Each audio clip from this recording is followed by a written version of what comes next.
Assalamualaikum warahmatullahi wabarakatuh. Kami dari Program Studi Teknik Lingkungan Universitas Pelita Bangsa akan menjelaskan yaitu menentukan kadar NTU pada air minum dalam kemasan.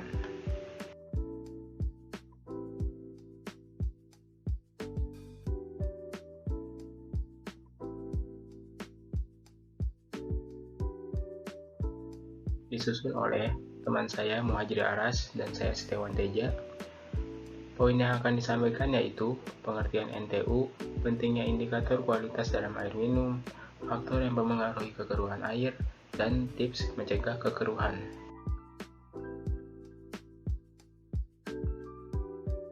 Nepelometer adalah suatu alat untuk mengukur kekeruhan yang memberikan hasil dalam satuan Nepelometric Turbidity Unit atau NTUS. NTUS adalah satuan standar untuk mengukur kekeruhan. Air dikatakan keruh apabila air tersebut mengandung begitu banyak partikel bahan yang tersuspensi sehingga memberikan warna atau rupa yang berlumpur dan kotor. Bahan-bahan yang menyebabkan kekeruhan meliputi lumpur, bahan-bahan organik yang tersebut secara baik, dan partikel-partikel yang tersuspensi lainnya. Pada nepelometri dan turbidimetri, sumber cahaya diproyeksikan melalui sampel cairan yang disimpan dalam wadah sampel transparan. Umumnya nepelometri menggunakan sumber cahaya yang memiliki panjang gelombang relatif singkat dan efektif digunakan untuk mendeteksi partikel dengan ukuran sangat kecil.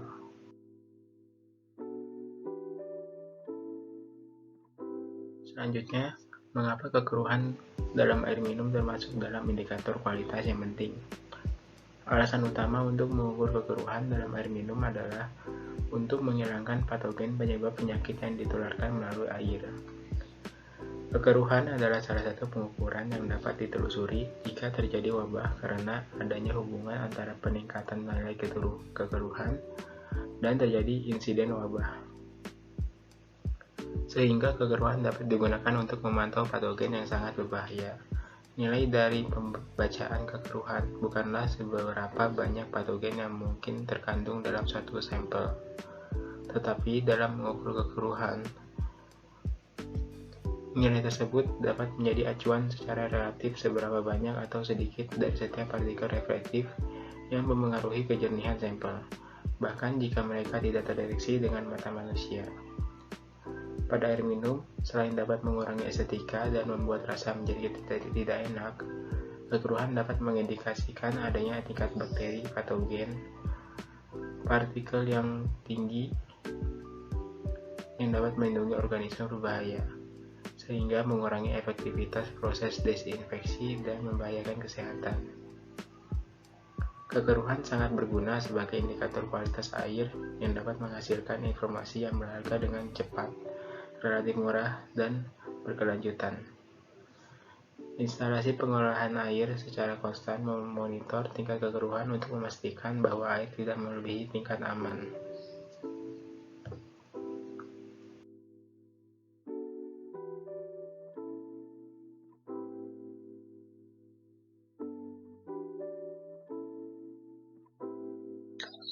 Faktor yang mempengaruhi kekeruhan air. Yang pertama, faktor fisika. Faktor-faktor fisika yang mempengaruhi kualitas air yang dapat terlihat langsung melalui fisik air tanpa harus melakukan pengamatan yang lebih jauh pada air tersebut. Faktor-faktor fisika pada air meliputi, yang pertama, kekeruhan. Kekeruhan air dapat ditimbulkan oleh adanya bahan-bahan anorganik dan organik yang terkandung dalam air seperti lumpur dan bahan yang dihasilkan oleh buangan industri. Yang kedua, temperatur. Kenaikan temperatur air menyebabkan penurunan kadar oksigen terlarut. Kadar oksigen terlarut yang terlalu rendah akan menimbulkan bau yang tidak sedap akibat degradasi anaerobik yang mungkin saja terjadi. Yang ketiga, warna. Warna air dapat ditimbulkan oleh kehadiran organisme, bahan-bahan tersuspensi yang berwarna oleh ekstrak senyawa-senyawa organik serta tumbuh-tumbuhan. Yang keempat, solid atau zat padat. Kandungan zat padat menimbulkan bau, juga dapat menyebabkan turunnya kadar oksigen terlarut. Yang kelima, bau dan rasa. bau dan rasa dapat dirasakan oleh adanya organisme dalam air seperti alga serta adanya gas seperti H2S yang terbentuk dalam kondisi anaerobik dan oleh adanya senyawa organik tertentu.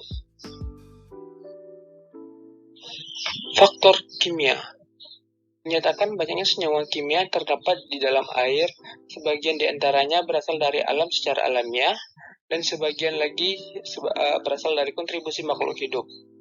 Parameter kualitas air tersebut dapat digolongkan sebagai berikut. Yang pertama, pH. Pembatasan pH dilakukan karena akan mempengaruhi rasa, korosivitas air, dan efisiensi klorinasi. Yang kedua, DO, disulfat oksigen. DO adalah jumlah oksigen terlarut dalam air yang berasal dari fotosintesa dan absorpsi atmosfer atau udara. Semakin banyak jumlah DO, maka kualitas air semakin baik. Yang ketiga, BOD, Biological Oxygen Demand. BOD adalah banyaknya oksigen yang dibutuhkan oleh mikroorganisme untuk menguraikan bahan-bahan organik atau zat pencemar yang terdapat di dalam air secara biologi. Yang keempat, COD, Chemical Oxygen Demand. COD adalah banyaknya oksigen yang dibutuhkan untuk mengoksidasi bahan-bahan organik secara kimia. Yang kelima, kesadahan. Kesadahan air yang tinggi akan mempengaruhi efektivitas pemakaian sabun. Namun sebaliknya dapat memberikan rasa yang segar dalam pemakaian untuk industri. Adanya kesadahan dalam air tidaklah dikehendaki. Kesadahan yang tinggi bisa disebabkan oleh adanya kadar residu terlarut yang tinggi dalam air. Yang terakhir, senyawa-senyawa kimia yang beracun. Kehadiran unsur arsen, AS, pada dosis yang rendah sudah merupakan racun terhadap manusia sehingga perlu pembatasan yang agak ketat, kurang lebih 0,05 mg per liter. Selanjutnya, kehadiran besi, zat besi atau Fe dalam air bersih akan menyebabkan timbulnya rasa dan bau ligan, menimbulkan warna koloid merah atau karat akibat oksidasi oleh oksigen terlarut yang dapat menjadi racun bagi manusia. Faktor biologi, organisme mikro biasanya terdapat dalam air permukaan, tetapi pada umumnya tidak terdapat pada kebanyakan air tanah karena penyaringan oleh akuifer. Adapun pembagian mikroorganisme di dalam air dapat dibagi sebagai berikut. 1. Bakteri. Dengan ukuran yang berbeda-beda dari 1 sampai 4 mikron, bakteri tidak dapat dilihat dengan mata telanjang. Bakteri yang dapat menimbulkan penyakit disebut bakteri patogen. Yang kedua, organisme koliform. Organisme koliform merupakan organisme yang tidak berbahaya dari kelompok koliform yang akan hidup lebih lama di dalam air daripada organisme patogen. Akan tetapi, secara umum untuk air yang dianggap aman untuk dikonsumsi, tidak boleh lebih dari 1 dalam 100 ml air. Organisme mikro lainnya, di samping bakteri, air dapat mengandung organisme mikroskopis lain yang tidak diinginkan berupa ganggang dan jamur. Ganggang adalah tumbuh-tumbuhan satu sel yang memberi rasa dan bau pada air. Pertumbuhan ganggang yang berlebih dapat dicegah dengan pemakaian sulfat tembaga atau klorin. Jamur adalah tanaman yang dapat tumbuh tanpa sinar matahari dan pada waktu tertentu dapat merajalela pada pipa air, sehingga menimbulkan rasa dan bau yang tidak enak.